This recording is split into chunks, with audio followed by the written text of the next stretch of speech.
Backstage news on Mustafa Ali's return to WWE this week on Monday Night Raw. LA Knights is reportedly done with NXT 2.0 now that he's on the main roster, and the stable name for Edge and Damian Priest's stable has been revealed. All this and more in today's WWE news.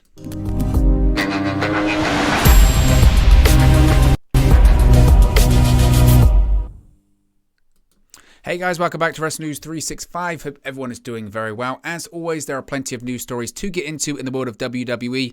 So let's start off talking about Mustafa Ali. Now, of course, he returned on Raw on Monday. It was a surprising one. We knew it was going to happen because it was reported prior to him actually coming out on Raw this week. I think it was Sean Ross Sapp of Fightful who made that initial report that he was going to be coming back. But it was certainly surprising because this was a guy that for all intents and purposes looked like he was out the door. He'd requested his release from WWE.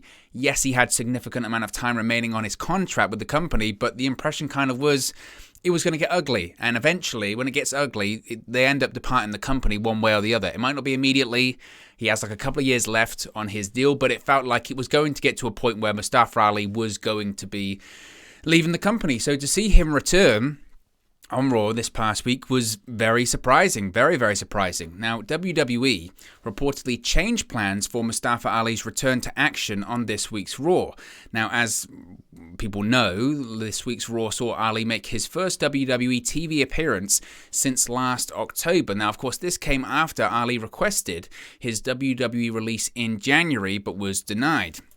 I wish this came after a creative dispute, it was reported at the time, with WWE Chairman and CEO Vince McMahon. Now, for this week's Raw return, Ali interrupted The Miz and WWE United States Champion Theory on Miz TV. He then defeated The Miz in singles action. Now, after the match, Ali was attacked by Ciampa, who, of course, is not Tommaso Ciampa anymore. He's just Ciampa, because everyone has to lose their first or last name, and it's just that's the edict at the moment in WWE.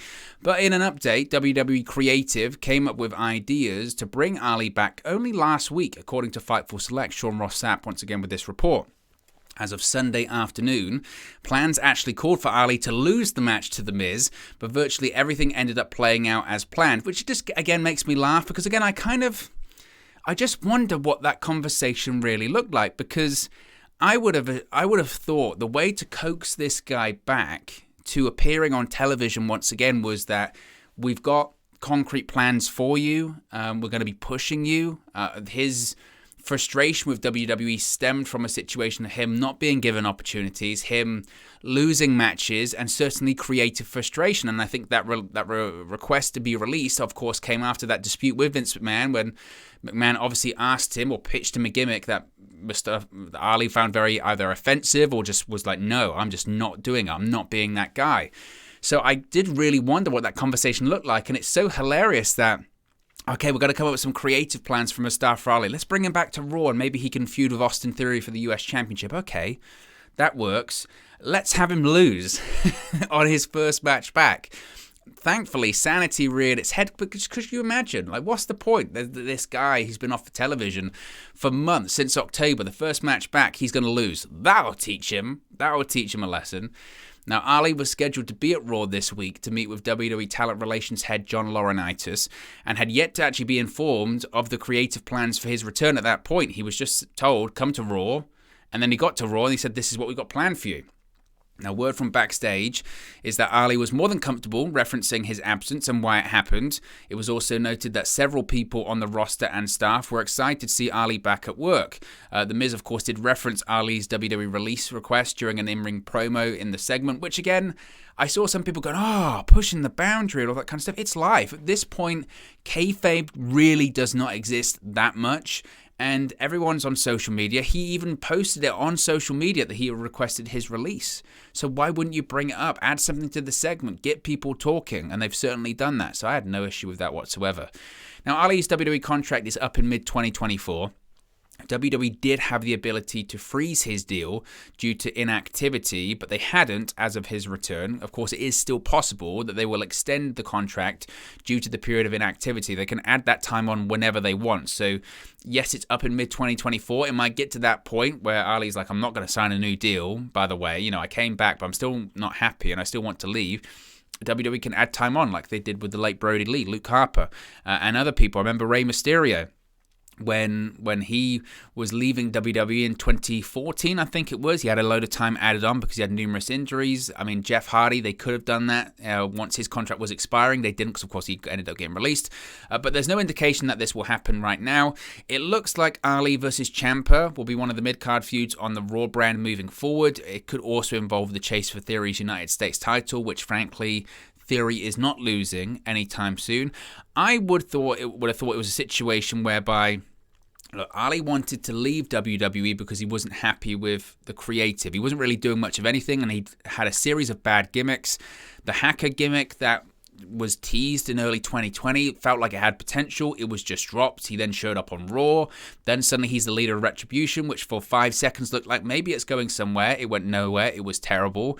Then Retribution splits up. Then what is he doing? He's, feuding with Mansoor, teaming with Mansoor, turns into a feud. It felt like it was going nowhere in a hurry, essentially. Then he got pitched this gimmick, and maybe it felt like it was the final straw for him.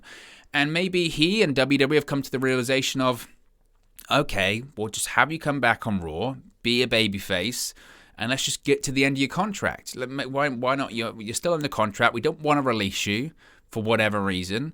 So let's still try and make money here. Now, do I think he's going to stay with WWE beyond his contract? I don't. I really, unless something radically changes between now and mid-2024, and you never know. It's pro wrestling. I think this year or the past couple of years have proved that anything's possible in professional wrestling. Do I still expect him to be there at the end of his contract? Honestly, no, but who knows at this point? I'm just glad to see Mustafa Ali back on television, but I'm sure the complaints will continue when he loses a match.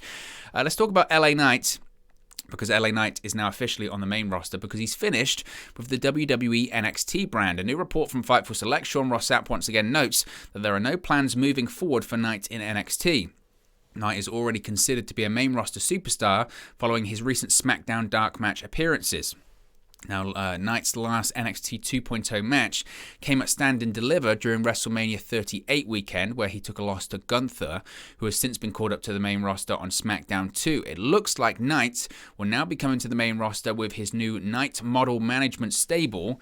As previously noted, the April 15 SmackDown Dark match saw Knight serve as the manager for former Retribution member Mace, who was apparently using the name Face instead of Mace. Face ended up defeating Erica the Viking Raiders thanks to a distraction by Knight.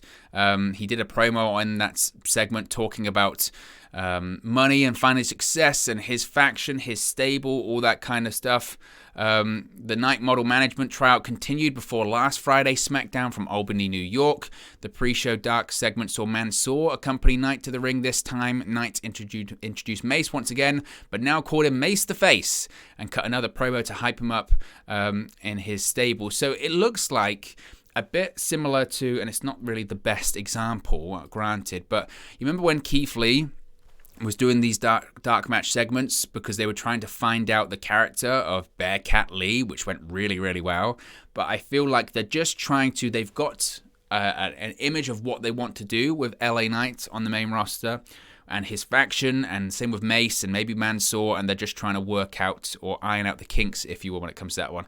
I know still some people have their issues with LA Knight being a manager on the main roster and all that kind of stuff. I don't have as much of a problem, honestly, about it as some other people. I look at it as a foot in the door kind of situation with LA Knight. I think his promo work will speak for itself. I think eventually it will lead him to wrestling matches. Sami Zayn was a manager for a year. And this was after he was wrestling on the main roster anyway. He just became the manager of Shinsuke Nakamura and Cesaro right before the pandemic. And this year he was wrestling at WrestleMania against Johnny Knoxville in a featured match. And when he came back, he was Intercontinental Champion. Right before the pandemic, he was Intercontinental Champion. So some people look at it as a demotion. I would see it as a foot in the door. I think cream and talent always rises to the top. And I think that'll be the same when it comes to LA Knight. Finally, we have a name for Edge's stable. that is continuing on Raw. It's called Judgment Day. It's the name of the new heel stable with Edge and Damian Priest. This week's Raw featured another dark backstage promo from Edge, who sat on his throne while Priest stood next to him. Edge revealed the name in the promo, and WWE later used the name on commentary. Now, Edge's promo came before Priest defeated Finn Balor in singles action, who basically feels as cold as a corpse at this point. The entrance also includes Edge's new theme when they first came out, then transitions to Priest's updated theme as he heads to the ring. Edge watched the match from his throne on the stage, and after the match, Priest took a knee at the throne and stood up and raised his fist in the air. Now, there have been rumors of more members being added to the Judgment Day stable, including Rhea Ripley, as she continues to work as a heel after turning on Liv Morgan. Edge, of course, is going to be facing AJ Styles at WrestleMania Backlash on May 8th. First of all, Judgment Day I love that pay-per-view name. I love the Judgment Day set, and some amazing matches in WWE history have taken place at Judgment Day. The Edge stable, I feel it's got a way to go. I was optimistic when it first started, to be honest. When Edge first did those first couple of promos and he came out to the new Alter Bridge theme, I liked it. I appreciate people that don't need to take big swings, taking big swings like Edge. I appreciate at this late point in his career trying to reinvent himself, doing something different, adding to his legacy, going out of his comfort zone. I think the most successful people in pro wrestling history are people that can evolve and people that can change, and you can have defined chapters of their career, whether it's The Rock, whether it's Chris Jericho, whether it's Steve Austin. The Undertaker is probably the best example. So I really do appreciate that. It's got work. I mean, some of the supernatural elements. Look, I think supernatural stuff, it's your taste and it's your preference, right? That's why some people didn't really like The Fiend and all that kind of stuff, because the supernatural stuff was just too much, and that's fine. It leads more into the entertainment side of professional wrestling, but it just doesn't feel like it's hitting at this point. And when you do supernatural stuff, the aim, of course, is shock and awe, but the crucial thing is it has to be cool. When The Fiend first made his entrance at SummerSlam in 2019, it was cool. You know, you go, it's obviously really far-fetched, but it's cool. And it just seems a little bit off at the moment. I don't think it's unfixable. I do think there are ways to fix it, but and look, it makes sense. Edge was part of the Brood. He was part of the Ministry of Darkness with The Undertaker, and he's sort of picking up that supernatural mantle, I guess, now that there's no one that really does it in WWE anymore. But there is still a way to go. There is still a way to go with this one, so we'll wait and see. We'll wait and see if they can pick up the momentum with it. But anyway, guys, let me know your thoughts on today's WWE news stories in the comment section below. Be sure to like and subscribe to Wrestle News 365, and I'll speak to you again very, very soon. Hey guys, thank you for watching, listening, streaming, or however you come across this video today. Be sure to click on the video on the right there to watch our next video, or click the bottom there to subscribe, or the bottom right hand corner. Thank you very much, and I'll speak to you again very soon.